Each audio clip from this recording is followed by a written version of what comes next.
Olá, eu sou Ana Danin e você está no Pode Minerar, o podcast da mineração do Brasil, promovido pela IBRAM, edição especial Exposibram.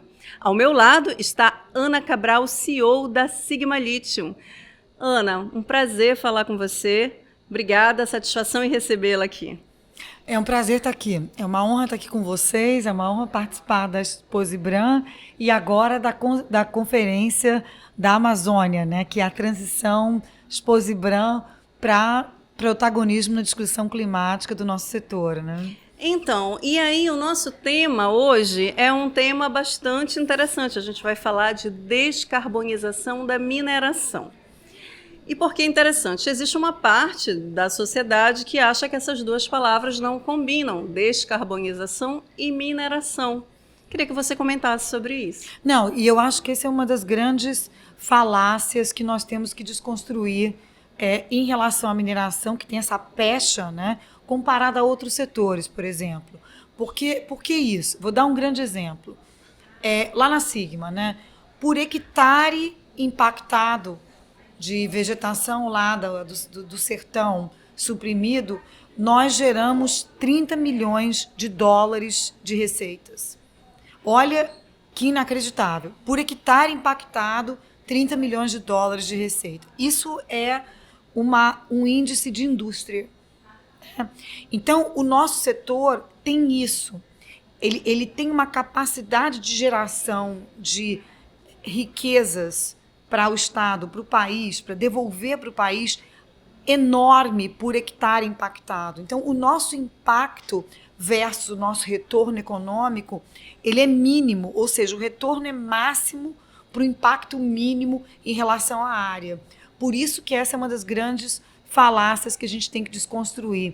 Se você pega outros setores, né, agricultura, pecuária, quando você faz uma conta de geração de renda por hectare impactado, mas assim, é lanterninha comparado com a mineração. Eu não estou criticando nenhum setor, eu estou dizendo o seguinte, que nós ficamos aqui com esse chapéu, né, de não sermos contribuintes para o meio ambiente, quando na realidade nós estamos aqui gerando muitos recursos, muitas divisas, né, para o país. E isso é atividade econômica, é crescimento, é renda, né?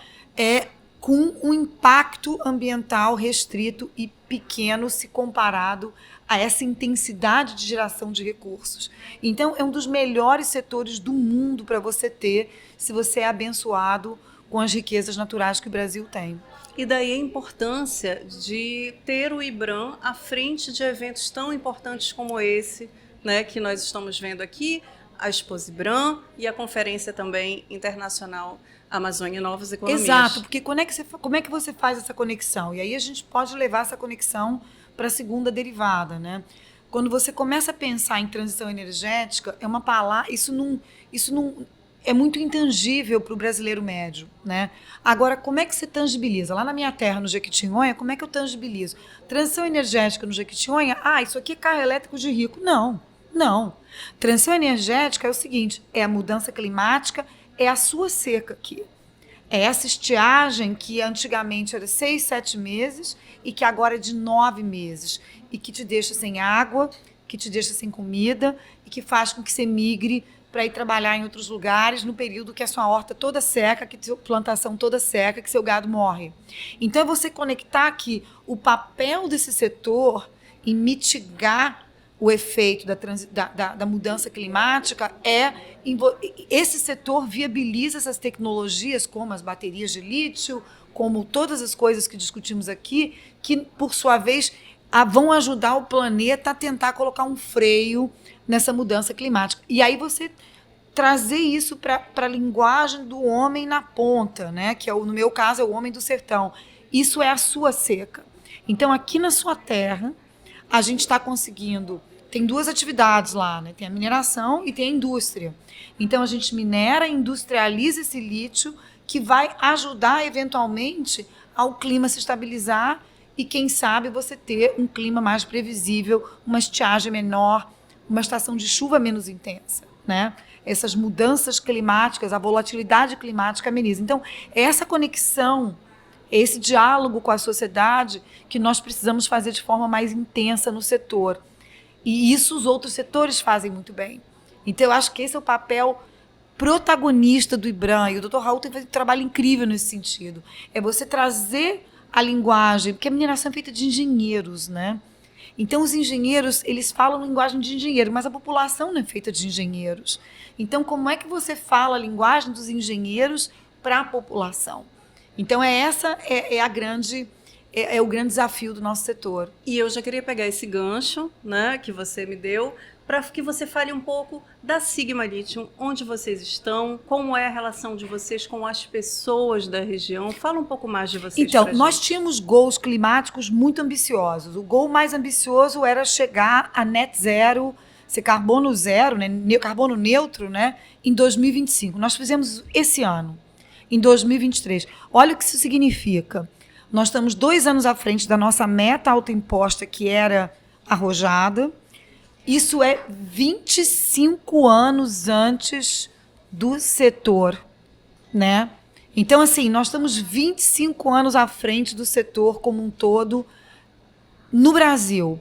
Então, mostra o quê? Que é no Brasil que nós vamos conseguir mostrar para o mundo como que dá para fazer essa mineração verde, essa mineração que abraça o meio ambiente. E aí, parte desse goal climático no mundo inteiro, né? Você tem climate goals e que incluem elevar as pessoas. Quer dizer, você elevar e incluir as pessoas, incluir as populações e elevá-las junto com você, isso é parte dos goals climáticos, né? Então, nós abraçamos as duas causas, quer dizer, nós temos os nossos goals climáticos, as metas muito rígidas, e nós conseguimos ser carbono zero, rejeito zero e químicos nocivos zero. Então, é a coroa, é a tríplice coroa, né? Triplo zero. E zero é o número com o qual não se discute. Então, não é baixo, não é verde, é zero. Zero é zero, né?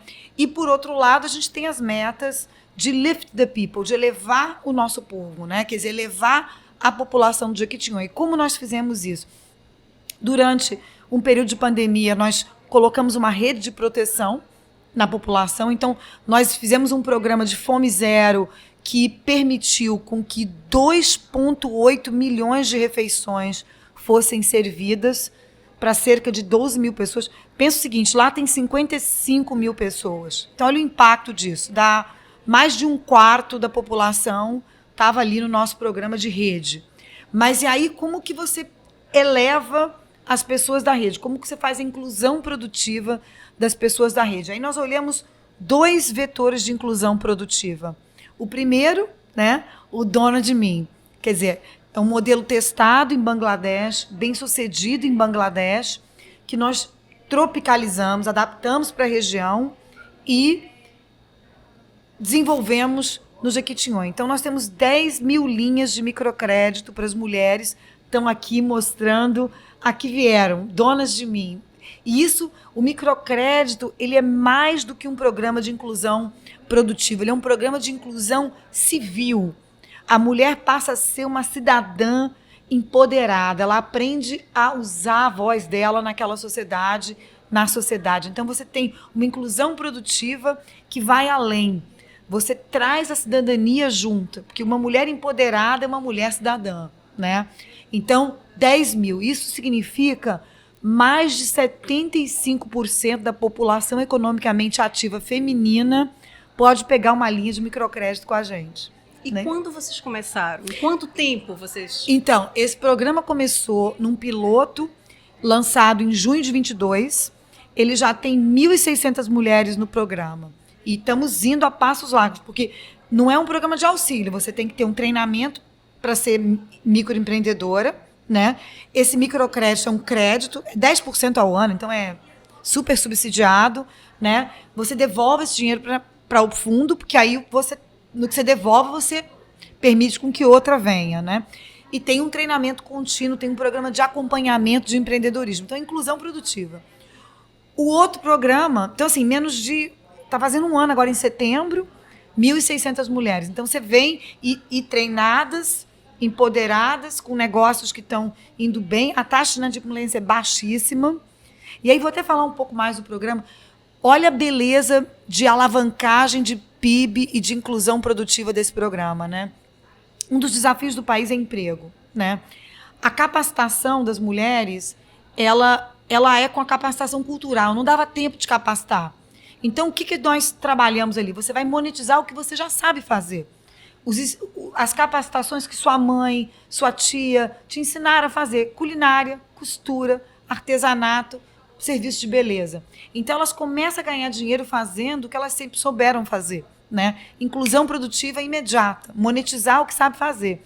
E é muito interessante porque elas nem se davam conta que elas tinham capacitações altamente monetizáveis. Você vê as obras aqui, os trabalhos aqui, as geleias, a gastronomia gourmet, sim, incríveis, né? Enfim. Outra coisa bacana do programa, pensa assim, a inadimplência hoje ela está em 15%, ela é baixíssima, mas imagina que dê tudo errado. Aí daqui a 3 anos, deu tudo errado, o que é deu tudo errado? 80% de inadimplência. Só sobraram 20% dessas mulheres dando certo daqui a 3 anos. O que é dar certo? Emprega mais uma. Então, eu abri 2.000 versus mais uma, 4.000 vagas de emprego. O investimento foram 20 milhões de reais, ou seja, com 20 milhões de reais, eu criei 4 sigmas de emprego. Olha isso. Então, isso é o que a gente chama de potencializador econômico de um programa desse. Por isso que deu tão certo em Bangladesh. É incrível, o microcrédito é incrível, né? É absolutamente incrível como potencializador. Se a gente continuar na inadimplência que a gente está, daqui 3 anos, 20%, 80%, então você vai ter 8.000, você vai ter 16.000 vagas de emprego. São 16 sigmas. 16 sigmas de emprego ali no Jequitinhonha. Então, assim, imagina o poder desse programa expandido nacionalmente. Ele é incrível. E aí, o outro programa, vou falar do outro programa. Não, pode falar, pode falar então. Então, esse é o programa das mulheres. E para os homens? Não, amamos os homens, né? Então, qual é o programa que abraça as famílias, que mantém o homem do vale, do sertão na terra, né? É o programa de irrigação da agricultura familiar, de irrigação da agricultura de subsistência. O que é isso? São essas bacias de irrigação que a gente fez, que usam a água da chuva, usam a água que fica no solo, e ele passa a poder usar aquela terra para cultivo o ano inteiro, não só nos 3 meses de chuva. Ou seja, você segura o homem do sertão na família, você evita esse tecido social se rasgando, porque ele tinha que sair para cuidar, para cortar cana, para fazer outras coisas, para dirigir caminhão na estação seca, né? E você fomenta a agricultura de subsistência. E aí ele passa a ter o excesso, o extra, ele passa a ter mais produtos para vender também. Ele faz para ele, a gente está treinando a usar as estruturas, porque tem treinamento, é o Senar e a Embrapi que estão fazendo isso para a gente. Então, você treina, capacita para usar essa estrutura, são 2.000 estruturas, isso dá 12.000 pessoas afetadas, o que mais ou menos cobre ali metade da população economicamente ativa dali da zona rural. Então, assim, é um impacto tremendo. E aí, como é que você fecha o ciclo de prosperidade? Você tem aqui, são os dados do Raul mesmo, né? Eu tenho 1.000 empregos. Nesse setor de mineração, é um setor incrível. Para cada 1.000, eu gero 11 de empregos indiretos e ancilares. Então, eu tenho 11.000 empregos lá dos setores adjacentes, né? E os números falam que é manutenção, que é todo mundo que atende a esse colosso que é essa sigma. Com renda, né? E aqui eu tenho essa oferta de produtos das mulheres empreendedoras, dos agricultores de subsistência. Você fecha esse círculo da renda, criando mais renda em setores que são, teoricamente, fora dos setores da mineração, né? Então, quer dizer, você criou um conceito de volta para os gols climáticos. O grande gol climático da ONU é você atinge os gols climáticos, mas tem que ser uma transição energética justa. E essa just transition, a transição energética justa, é lift the people. Como que você leva as pessoas? É isso. Esse é o trabalho lá na ponta, né? Que eu falo, bota na mina que a gente gosta de fazer, né? Quer dizer, bota na linha, né? Não todo mundo que bota chão de fábrica, né? Chão de mina aqui, né? Nossa, muito bom. Eu estou ouvindo você falar e aí eu estou pensando em uma coisa que a gente ouve muito falar também quando se reflete sobre expectativas da sociedade onde a gente tem mineração presente. Muito se fala em qualificação transversal. Ou seja, você ir para além de qualificar aquela pessoa para uma determinada função, né, que vá ser utilizada dentro de uma mineradora, mas você também preparar para aquela pessoa para a vida. Exato. Né? Então, eu sei que a gente está falando de microcrédito, mas isso pensando em preparar a pessoa para a vida, em oferecer qualificação para as pessoas, isso é muito interessante, né? Exato. É mostrar que você está realmente cumprindo a sua licença social, Cidadania. Cidadania, é uma empresa cidadã. E esse é o ponto, porque assim, eu sou empreendedora. O empreendedorismo, para mim, é a salvação desse país, né? É a salvação do país, porque se a China foi assim. Você tem esse goal que foi feito, que é a billion entrepreneurs.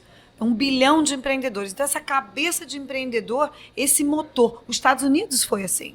Né? O que é os Estados Unidos? É um país de empreendedores. Então, quando você olha as nações bem-sucedidas, né, como nações, você tem essa cultura empreendedora, a cultura de vou lá e vou resolver.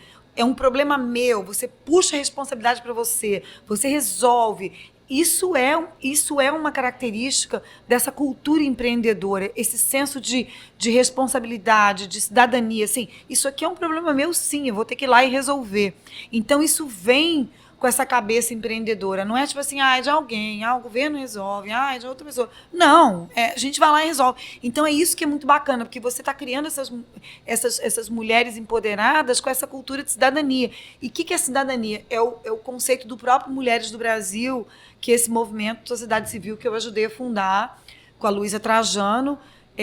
Tenho uma honra enorme de ser uma das cofundadoras. Nós éramos 40 cofundadoras. A Luísa, grande líder aqui, que é uma inspiração até hoje. Ou seja, o que é cidadania? É a sociedade civil, é o IBRAM, é o Mulheres do Brasil. São esses órgãos da sociedade civil com esse senso de responsabilidade que, na minha visão, vão fazer o Brasil dar um salto. Dar um salto. Porque essa organização da sociedade civil ativa, bacana, participativa, construtiva, de diálogo, esse diálogo de clima que o IBRAM está promovendo, olha que coisa incrível, né? E aí até o gancho, é isso que faz o motor. O Mulheres do Brasil inspirou a gente a fazer o Dona de Mim. É o programa de microcrédito do Mulheres do Brasil. Qualquer mineradora pode fazer. Bate lá no Mulheres do Brasil, no Dona de Mim, o programa está aí para todos e a gente aperfeiçoou o modelo, abriu o modelo, vai lá, replica, né? Volta para o conceito de mineração descarbonizada, a tríplice coroa, né? O carbono zero. Como que a gente fez isso? É isso, esse envolvimento e esse senso de dever. Qual era o nosso senso de dever? Puxa, nós estamos aqui fazendo uma das maiores operações de lítio do mundo. Nós temos uma indústria de lítio que é um exemplo do mundo de descarbonização. Carbono zero, né? A indústria já tinha um carbono baixíssimo na indústria. O desafio é o desafio de todos os mineradores, é zerar o diesel de caminhão de mina, zerar explosivo, né? E zerar diesel, todos os industriais brasileiros, da indústria para o porto. É diesel e explosivo. 72% do meu carbono era diesel e explosivo. Muito bem. Senso de responsabilidade. Como é que eu faço isso? Bom, tecnologia, biocombustível, porque é a solução nacional, é a solução energética brasileira. Então, utilizamos biocombustível, utilizamos tecnologia, diminuímos os explosivos em metade, mas e aí? E aí você tem aqui o que sobra, o que é hard to abate, que você tem que ter uma transformação tecnológica para zerar. O que fizemos? Bom, nós temos uma visão muito clara sobre como o desmatamento precisa ser atacado. E é uma visão que conecta muito com todos os governos, né? É de cima para baixo, de baixo para cima. Você tem que trabalhar o micro, né? Você tem que trabalhar o homem amazônico. Mas não é trabalhar o homem amazônico conscientizar. Conscientizar, ele precisa colocar a comida na mesa dele. Como o meu homem do sertão tem que colocar a comida na mesa, ele tem que viver com dignidade. Então, o que é o ponto? Você tem que dar para ele a condição econômica, você tem que pagar a ele para que esta floresta fique de pé. Então, a floresta que ele guarda, o projeto de conservação do qual ele é guardião, essa floresta tem que valer para ele mais de pé do que no chão. E isso é o crédito de carbono voluntário. Então, nós fomos atrás dos melhores do setor. A Carbonext, na minha visão, é a melhor empresa do Brasil. É uma investida ela é capitaneada pela Janaína, investida de investidores que nós conhecemos, são comuns com a Sigma até. A Shell é uma investidora, é uma empresa incrível, está nisso há algumas décadas, está nesse mundo de conservação e crédito de carbono há 20 anos. Ou seja, o que a gente fez ali? Visitamos os projetos, a gente viu ali, bota na floresta, né, do homem amazônico. Vocês estão me ajudando a viabilizar meu sustento. Ou seja, uma mineradora no Vale do Jequitinhonha, que já fez um trabalho de casa enorme para diminuir o carbono, faltava um pouco para zerar. E mundo afora, é baixo, mas ninguém entende carbono baixo, entende zero. Zero é um número que todo mundo entende. Então, como que a gente zera? Compramos créditos de carbono aqui na Amazônia, alguns dos melhores projetos, que é a nossa contribuição financeira de dinheiro para colocar aqui mostrando o quê? Eu não precisava zerar, ninguém tem um produto tão baixo carbono quanto o meu, mas zeramos. Contribuição financeira para colocar o dinheiro por trás do discurso. A Amazônia fica de pé com crédito de carbono. A gente tem que, como mineração, se nós no Brasil resolvemos fazer a mineração carbono zero como um bloco, vai ser um espetáculo. Porque o setor mineral como bloco vai vir aqui viabilizar projetos de conservação sérios e viabilizar centenas de milhares de homens da Amazônia que precisam dessas árvores de pé para viver. E se elas não estiverem de pé porque ele não está recebendo por isso, ele vai cortar a árvore, porque ele precisa viver. Ele precisa viver. Ele precisa comida no prato dele. Entendeu? E aí a fiscalização ela é importante, ela é importantíssima, mas ela vê o pós. Quando ela chega, já foi. Já caiu a árvore de 100 anos, entendeu? Então, assim, esse ciclo... Então, assim, mais uma vez, sociedade civil, o IBRAM, Mulheres do Brasil, esse senso de responsabilidade civil, de cidadania, de que, assim, é um problema de todos nós. Como que a gente contribui para resolver o problema? Então, esse aqui é o elo da Esposa IBRAM com a Conferência da Amazônia. Quer dizer, a mineração tendo um papel de protagonismo, porque o nosso setor é um setor que gera caixa. A gente tem fluxo de caixa livre, né? A gente gera caixa, a gente tem esse caixa. A gente no Brasil pode fazer talvez a primeira mineração no bloco net zero do mundo, vindo aqui na Amazônia e zerando o nosso carbono, ajudando a deixar essa floresta de pé. E eventos como esses mostram que todo mundo está falando sobre isso, né? Todo mundo está falando de bioeconomia, descarbonização, nova matriz energética, e eventos como esse mostram que a mineração ela já está falando sobre isso há muito tempo. Há muito tempo. Olha, você fazer conservação, compensação ambiental, assim, que assim, a mineração ela sofre da mesma malese, né, de vários setores. É que nós, obviamente, estamos sempre aí de protagonistas como mineração. Todos os setores têm boas empresas e mais empresas. E no nosso caso aqui, quando fala de ouro na Amazônia, e garimpo e mercúrio, gente, isso é crime, isso não é uma questão regulatória, isso é de polícia. Então, assim, crime é caso de polícia. Ponto. Não tem o que falar. Tem que diferenciar. Tem que diferenciar. Então, o cara que faz uma coisa dessa é um criminoso, é caso de polícia, não tem que discutir. Né? Então, o ponto um pouco é esse, quer dizer, é você mostrar como os bons atores, o IBRAM agrega os bons atores, né? A sociedade civil dos protagonistas. O que é protagonista? Quem é bom ator, né? São os bons, os protagonistas têm essa legitimidade de carregar essas bandeiras. Então, esse bloco de protagonistas liderando, dando bom exemplo. A gente tenta fazer isso mundialmente, por exemplo, no nosso subsetor, no lítio. Por exemplo, lá no lítio, no Jequitinhonha, é o único lítio zero rejeito. Tem zero rejeito, não tem barragem, não tem rejeito, não tem nada. A gente pega todo o subproduto e upcycle, e recicla, né? Uma parte recicla para fazer cobertura de cascalho, para pavimentar a estrada rural. Então, a economia circular total. Zero rejeito, assim, não tem.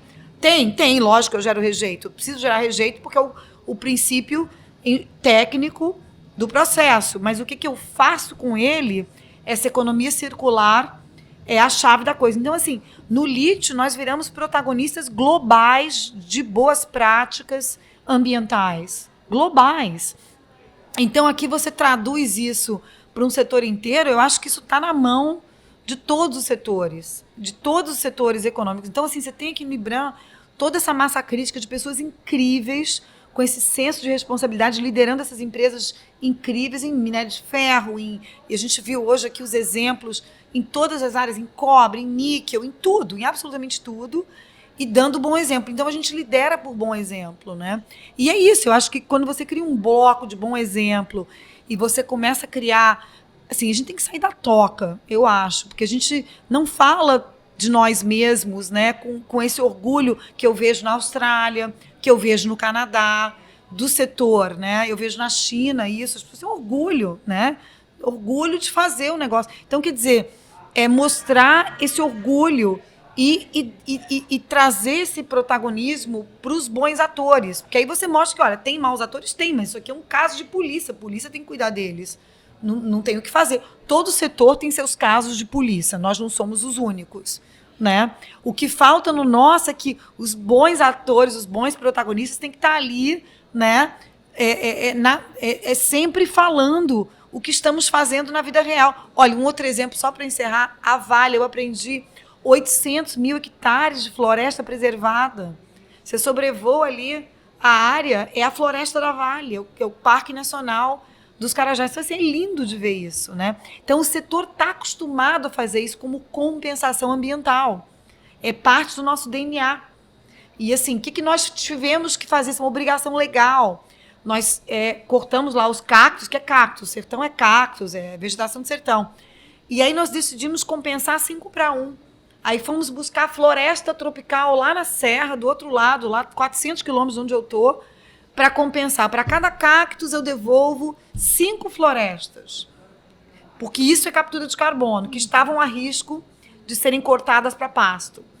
Então você preservou ali uma região de floresta tropical que é longe de mim, lá longe, mas eu troquei cactos, que mal captura carbono, por 5 florestas, 5 árvores, né? Cada um cacto, 5 árvores.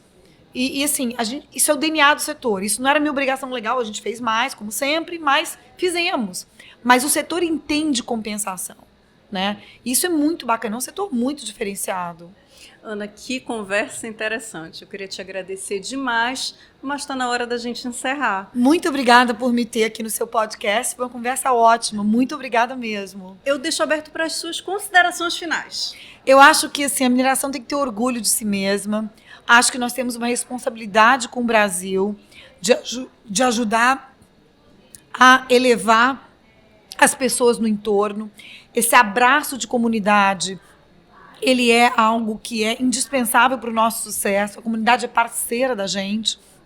E eu queria deixar isso com vocês. Quer dizer, nós estamos lá no Jequitinhonha, eu sou vizinha deles, eles me consideram vizinha. Então, nós vamos lá, eu estou lá todo mês, faço o happy hour com as minhas vizinhas. Esse envolvimento bota na mina, escuta. E assim, a gente escuta crítica, não é assim só para ficar jogando flores. Esse diálogo de vizinha, ó, vizinha, você está me incomodando. Está acontecendo isso, está acontecendo aquilo. E aí a gente vai lá e mostra, estou resolvendo aqui esse incômodo que você tinha. Essa relação de vizinho, de comunidade, como você tem com seus vizinhos no seu prédio, né? E aí nós temos o dever de empoderar os nossos vizinhos, de fazer com que os vizinhos prosperem conosco, que é isso que a gente está fazendo aqui com esses programas sociais incríveis, que são, assim, para mim, o maior orgulho. Se pensar um legado, não é esse lítio. O lítio é um legado, é incrível, o lítio é o melhor lítio do mundo, mas nós estarmos elevando todas essas pessoas, uma grande parte mulheres, né, nessa inclusão produtiva, nesse movimento de cidadania que a gente está promovendo lá, né? Eu conversei com a Ana Cabral, CEO da Sigma Lithium. Obrigada novamente, Ana. E o Pode Minerar é o podcast idealizado pelo IBRAM e está disponível para você aqui semanalmente. E para não perder os próximos episódios, siga o podcast no seu agregador de áudio favorito. Para saber mais sobre a mineração do Brasil, o trabalho do IBRAM e o calendário de eventos realizados pela entidade, acesse www.ibram.org.br. E não deixe de nos acompanhar, hein? Obrigada novamente, um abraço e até o próximo episódio.